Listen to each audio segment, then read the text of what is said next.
புற்றுநோயால் பாதிக்கப்பட்டவர்கள் சூரிய ஒளி உள்ள இடங்களுக்கு வருவதை வைத்தியர்கள் தடை செய்கிறார்கள். அந்த அல்ட்ரா வயலட் கதிரியக்கம் சரீரத்தை மேலும் பாதிக்கும் என்கிறார்கள். இந்த அநேக ஜனங்கள் தேவனுடைய பரிசுத்த சன்னிதானத்திற்குள் வரும்பொழுது கூட தங்களை மூடிக்கொள்ளாமல் வரலாம் என்று எண்ணுகிறார்கள். இயேசு கிறிஸ்துவின் நீதியினால் மூடப்படாத எவரும் தேவனுடைய பரிசுத்த பிரசன்னத்திற்குள்ளே வர முடியாது.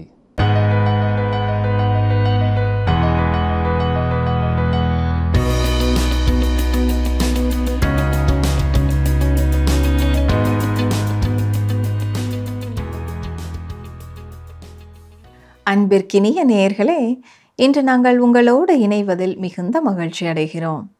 கடைசி தியானத்தில் நாம் கிறிஸ்துவின் அன்பின் ஆழத்தை பற்றியும் அவர் நம்மை எப்படி பாவத்தின் பிடியிலிருந்து இழுத்து கொள்ள அழைக்கிறார் என்பதையும் கற்றுக்கொண்டோம்.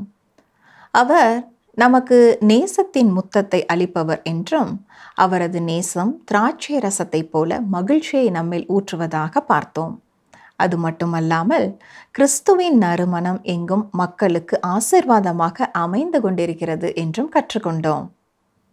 அதேபோல் அவர் குணாதிசயங்களை நம் வாழ்வில் ஏற்று அதை நம்மை சுற்றியுள்ளவர்களுக்கு கொடுக்கும் பொறுப்பை நாம் ஏற்க வேண்டும்.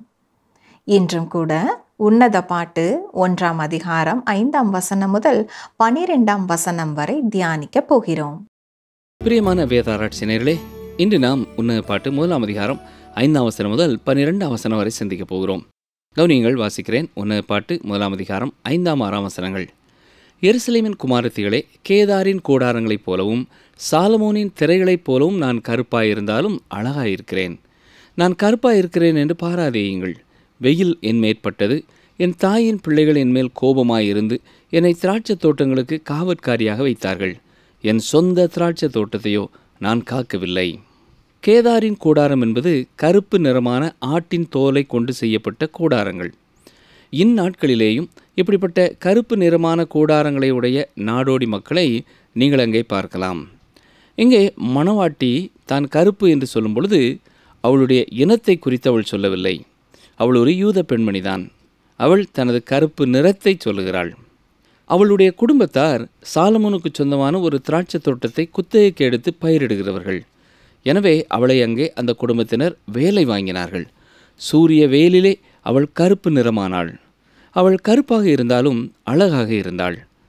கருப்பு நிறமும் அழகானதுதான். இருதயம் தேவனோடு சரியானதாக இருக்கும் பொழுது கருப்பு நிறமும் அழகானதே. நம்முடைய தோலி நிறம் என்ன என்பது முக்கியமானதல்ல, இருதயம் எப்படிப்பட்டதாக இருக்கிறது என்பதுதான் முக்கியமானது. சூரிய ஒளிக்கதிரும் கேடானதல்ல, ஆனால் அதில் காணப்படும் அல்ட்ரா வயலட் கதிர்தான் நம்முடைய தோலை பாதிக்கும் பகுதியாய் இருக்கிறது. இந்த ஒளிக்கதிரானது மேகங்கள் வழியாகவும் கடந்து வந்து மேகமான நாட்களிலேயும் நம்முடைய சரீரத்தை பாதிக்கக்கூடியது. மேகமாகத்தானே இருக்கிறது, வெயில் அதிகம் இல்லையே என்று நாம் நினைத்தாலும் சூரிய கதிரின் அந்த பகுதி நம்மை பாதித்து கொண்டு இருக்கிறது என்பதை மறந்து போகக்கூடாது. புற்றுநோயினாலே பாதிக்கப்பட்டிருப்பவர்கள் சூரிய ஒளி படக்கூடிய இடங்களுக்கு செல்ல வைத்தியர்கள் தடை விதிக்கிறார்கள். அந்த அல்ட்ரா வயலட் கதிர் இயக்கம் புற்றுநோயை ஏற்படுத்தவும் கூடும் என்கிறார்கள். பிரியமானவர்களே, இந்த அநேக ஜனங்கள் தேவனுடைய பரிசுத்த சன்னிதானத்திற்குள்ளே வரும்பொழுது கூட தங்களை மூடிக்கொள்ளாமல் கடந்து வரலாம் என்று எண்ணுகிறார்கள். இயேசு கிறிஸ்துவின் நீதியினாலே மூடப்படாத எவரும் தேவனுடைய பரிசுத்த பிரசன்னத்திற்குள்ளே கடந்து வர முடியாது. அதுவே நம்முடைய பாதுகாவலாய் இருக்கிறது. அவருடைய செட்டையினாலே மூடப்படுதல் என்பதன் மற்றும் ஒரு பொருள் இதுதான். தேவனுடைய பிரசன்னத்திற்குள்ளே கடந்து வர நீங்களோ நானோ இயேசு கிறிஸ்துவின் நீதியினால் உண்டான ரட்சிப்பு என்னும் வஸ்திரத்தை தரித்தவர்களாகவே வர வேண்டும். சரி, வெயிலினாலே பாதிக்கப்பட்ட அந்த கருப்பு நிற பெண்ணை சற்றே பார்ப்போம். அவளது சகோதரர்கள் சகோதரிகள் அவள் மேல் கோபமாய் இருந்தபடினாலே அவளை காவற்காரியாக வைத்து விடுகிறார்கள். எனவே அவள் சொல்கிறது என்ன? எனது சொந்த திராட்சை தோட்டத்தை நான் காக்க முடியவில்லை என்கிறாள். இதுதான் பிரியமானவர்களே அந்த மணவாட்டியின் நிலைமை. அவளுக்கு இயற்கையான அழகு உண்டு என்றாலும் தன்னையே அவள் காத்து கொள்ள முடியாதவளாய் இருக்கிறாள். தன்னுடைய அழகை மேம்படுத்த அவளுக்கு நேரமில்லை. தலையை சீவி சிங்காரிக்க அவளுக்கு சமயமில்லை. முக அலங்காரம் செய்து கொள்ள அவளுக்கு வாய்ப்பில்லை. அவளுடைய அழகை அதிகரிக்க செய்யக்கூடிய எதையும் அவளால் செய்ய முடியவில்லை. கடினமான பணி செய்யும்படியாக குடும்பத்தின் மக்கள் அவளை கட்டாயப்படுத்தினபடியினாலே அவள் உதாசீனம் செய்யப்பட்ட ஒரு பெண்ணாய் இருக்கிறாள். ஆம் பிரியமானவர்களே, தேவனுடைய பிரசன்னத்திலே மனுக்குலம் அழகானதல்ல. சில வேளைகளிலே நாம் மிகவும் இனிமையான நல்ல பிள்ளைகளாய் இருப்பதனாலே தேவன் நம்மேல் அக்கறை கொள்கிறார் என்று தவறாக எண்ணுகிறோம். உண்மையில் நாம் அருவருக்கத்தக்கவர்களும் தவறான வாழ்க்கை வாழுகிறவர்களும் கேடானவர்களுமாயிருக்கிறோம். நாம் இருக்கும் வண்ணமாய் அவரண்டை செல்லும் பொழுது அவரால் நேசிக்கப்படத்தக்கவர்களாக நாம் இல்லை. என்றாலும் அவர் நம்மை அழகான மணவாட்டியாக மாற்றப் போகிறேன் என்கிறார். இந்த அருமையான காட்சியைத்தான் எபேசியர் 5ஆம் அதிகாரத்திலே நாம் படிக்கிறோம்.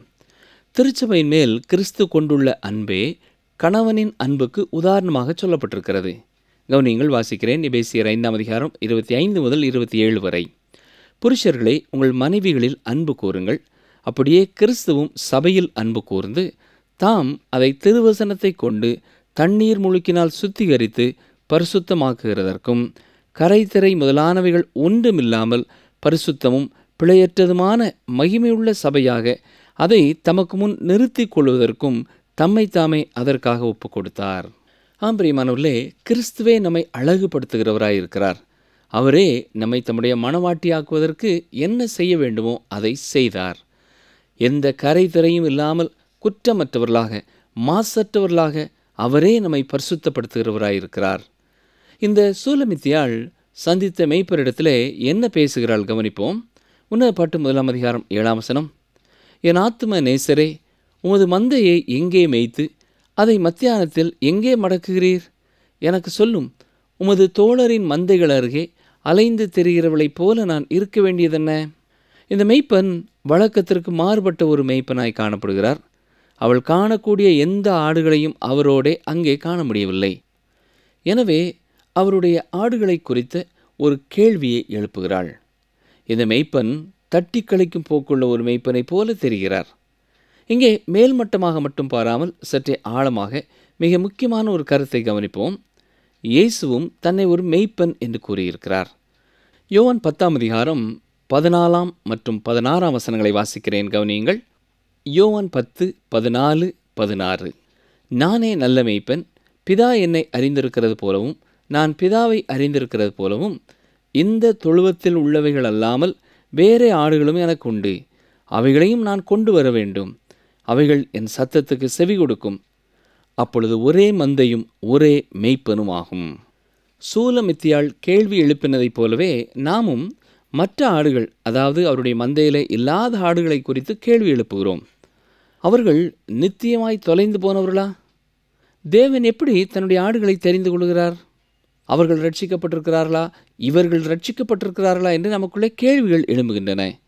நம்மை சுற்றி இருக்கிறவர்களை குறித்து நாம் நியாயம் தீர்க்கிறவர்களாக இருக்கிறோம்.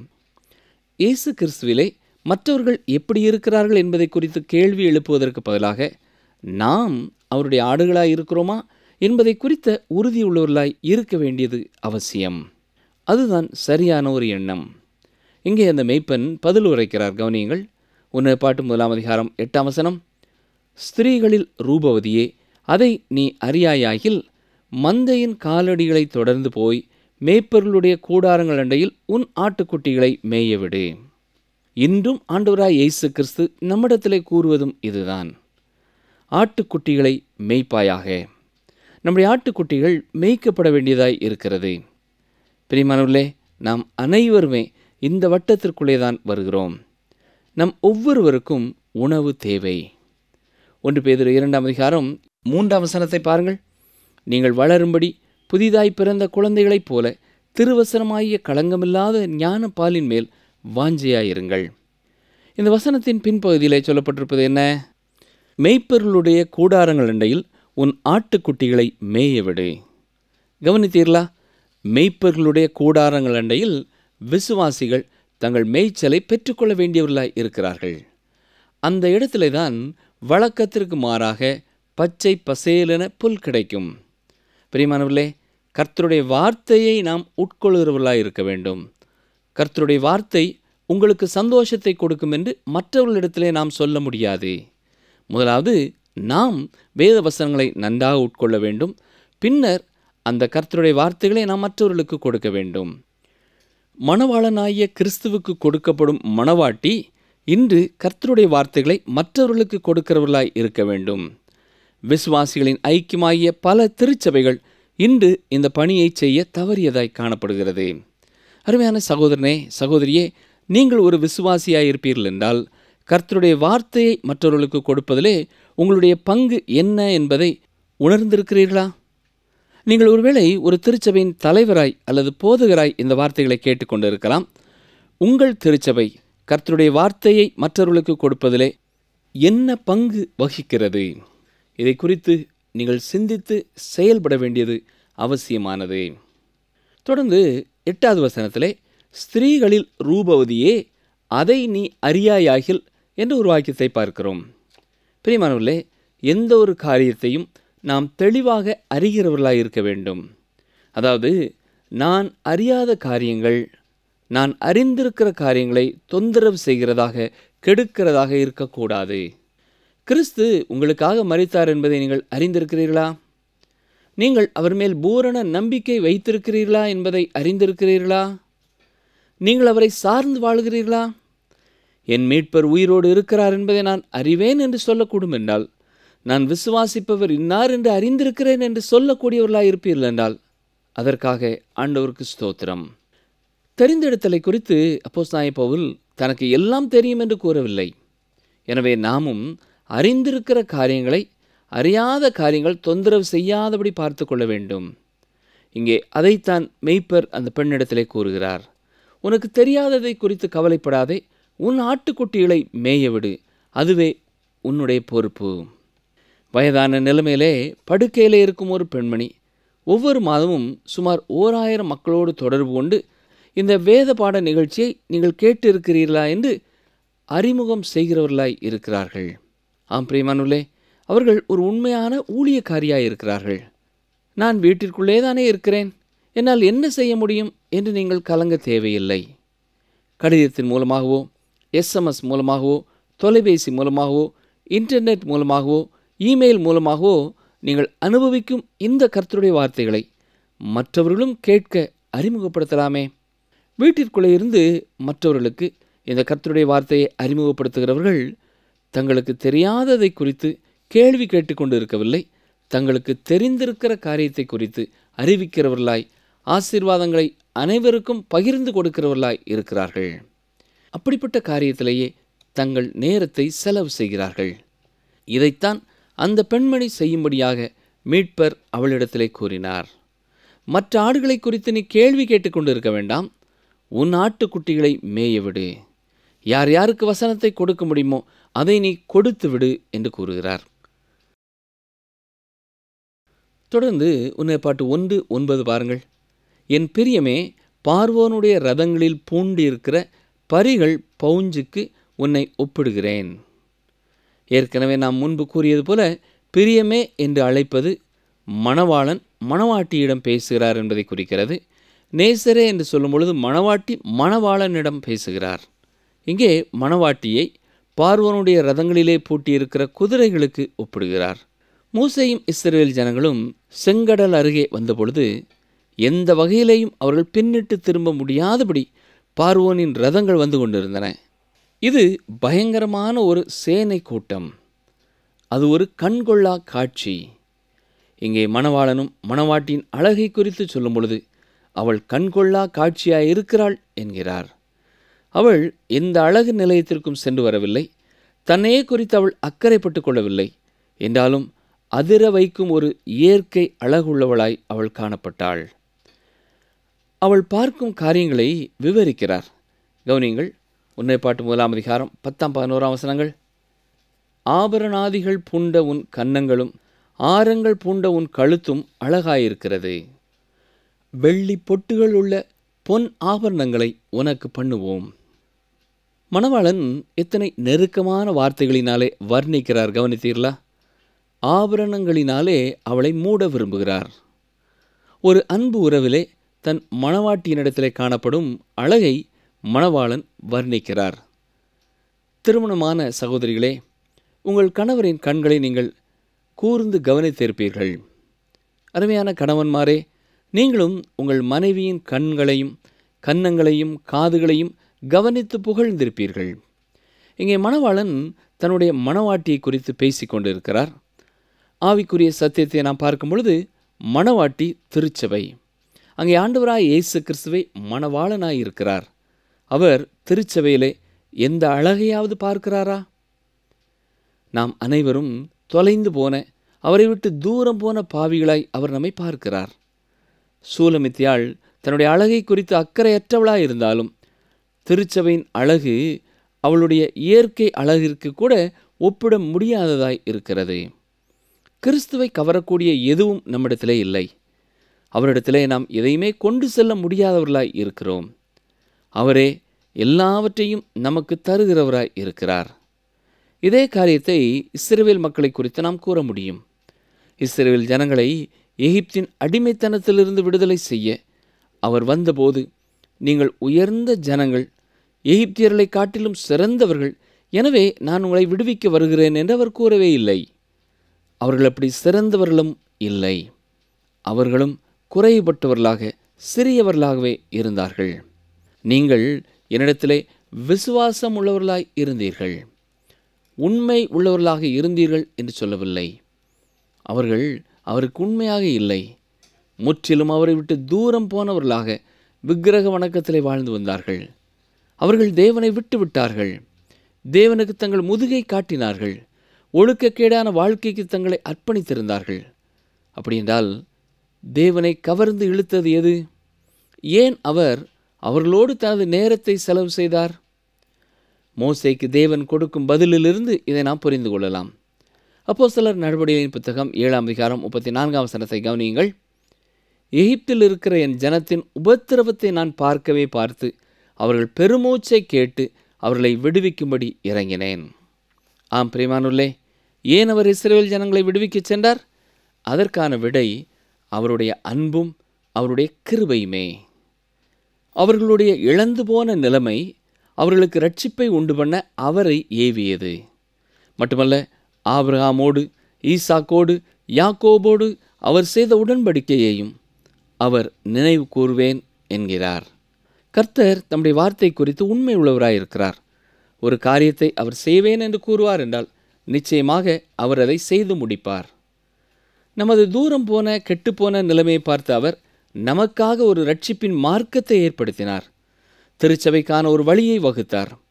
பிரியமானவர்களே, நாம் ரட்சிக்கப்படும்படியாக அவர் மேல் விசுவாசம் வைக்க வேண்டியதை தவிர வேறு எதையுமே செய்ய வேண்டியதில்லை என்கிறார். நீங்கள் அவரை உங்கள் இரட்சகராக விசுவாசித்து அவர் மேல் பூரணமாய் உங்கள் நம்பிக்கையை வைத்திருக்கிறீர்களா? பொன் ஆபரணங்களை உனக்கு பண்ணுவோம் என்று மணவாளன் கூறுகிறார். இதைத்தான் பரலோக மணவாளனும் மணவாட்டியாகிய விசுவாசிகளுக்கு செய்ய போகிறார். எபேசியர் 5ஆம் அதிகாரம் இதை மிக தெளிவாக கூறுகிறது. கிறிஸ்து திருச்சபையை நேசித்தபடியினாலே அதற்காக தம்மைத்தாமே ஒப்பு கொடுத்தார். எதற்காக? கரைத்திரை இல்லாமல் அவருடைய வார்த்தையினாலே சுத்தம் பண்ணும்படியாக அவ்வாறு அவர் செய்தார். பிரியமானவர்களே, கர்த்தருடைய வார்த்தை அற்புதமான ஒரு சோப்பு. நம்மை அவருக்கு முன் குற்றமற்றவராக, குறையற்றவராக நிறுத்தும்படியாய் அவரே நம்மை பரிசுத்தப்படுத்துகிறார். அவரே நம்மை அவருக்கென்று பிரித்தெடுத்து வைக்கிறார். திருச்சபைக்கு என்ன ஆனது?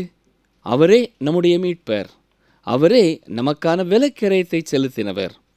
நம்முடைய பாவங்களை நம்மை விட்டு அகற்றி அவருடைய நீதியை நம் வாழ்க்கையிலே கொடுத்தார். கிறிஸ்துவின் நீதியினாலே நாம் மூடப்பட்டவர்களாக தேவனுக்கு முன்னதாக ஏற்றுக்கொள்ளப்படும்படி முழுமையாக நிற்கச் செய்தார். இந்த மாபெரும் கிருபைக்காக கடைசியாக நீங்கள் எப்பொழுது அவருக்கு நன்றி செலுத்தினீர்கள்? ஐயோ, நான் மறந்து போனேனே என்று கூறுவீர்கள் என்றால் நீங்கள் இருக்கும் இடத்திலிருந்து இப்பொழுதே, ஆண்டவரே, உம்முடைய மாபெரும் மீட்புக்காக உமக்கு நன்றி செலுத்துகிறேன், உம்மை துதிக்கிறேன், உம்மை ஸ்தோத்தரிக்கிறேன், உம்மை வாழ்த்துகிறேன், உம்மை வணங்குகிறேன் என்று சொல்லுவோமா? இறுதியாக உன்னத பாட்டு 1ஆம் அதிகாரம் 12ஆம் வசனத்தையும் கவனிப்போம். வாசிக்கிறேன். உன்னத பாட்டு 1:12. ராஜா தமது பந்தியில் இருக்கும் தனையும் என்னுடைய நளத தைலம் தன் வாசனையை வீசும். பந்தியில் இருக்கும் தனையும் என்பதை சில மொழிபெயர்ப்பாளர்கள் தனது ராஜ்யத்தை சுற்றி வரும் வரை என்று மொழிபெயர்த்திருக்கிறார்கள். ஒருவேளை மிகச் சரியாக நாம் அதை மொழிபெயர்க்க வேண்டுமென்றால் ராஜா தனது வட்ட மேஜையிலே அமர்ந்திருக்கும் வேளை வரை என்று குறிப்பிடலாம். வட்ட மேஜை என்பது ஆலோசனை சங்கத்தை குறிக்கவில்லை. தனது நண்பர்களோடு விருந்தினர்களோடு அவர் விருந்திலே பங்கு பெறும் வேளை வரை என்று கூறலாம். இந்த மொழிபெயர்ப்பு மிக முக்கியமானது. ஏனென்றால் இதன் ஆழமான அர்த்தமும் மிக முக்கியமானது. மணவாளன் அழைக்கப்பட்ட தனது முக்கியமான விருந்தினர்களை அந்த விருந்து சாலைக்கு கொண்டு வருகிறார். மணவாளனின் அழைப்பை ஏற்று விருந்து சாலைக்கு வந்தவர்களை குறித்து பின்னான சரித்திரத்திலே நாம் பார்க்க முடியும்.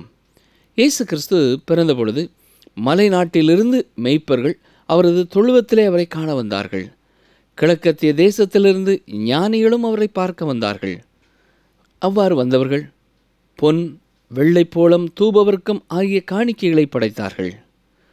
தாவீதும் இந்த பந்தியை குறித்து சொல்லும் பொழுது சங்கீதம் 23:5 என் சத்துருக்களுக்கு முன்பாக நீர் எனக்கு ஒரு பந்தியை ஆயத்தப்படுத்தி என் தலையை எண்ணெயால் அபிஷேகம் பண்ணுகிறீர், என் பாத்திரம் நிரம்பி வழிகிறது என்று கூறியிருக்கிறார். மணவாளனாகிய இயேசுவோடு அவருடைய பந்தியிலே அமர்வது என்பது மிக ஆசீர்வாதமான ஒரு அனுபவம். நீங்களும் அவருடைய பந்திக்கு வருவதற்கான அழைப்பு எப்பொழுதும் உங்கள் முன் இருக்கிறது. அதைத்தான் வெளிப்படுத்தின விசேஷம் 3ஆம் அதிகாரம் 20ஆம் வசனத்திலே வாசிக்கிறோம்.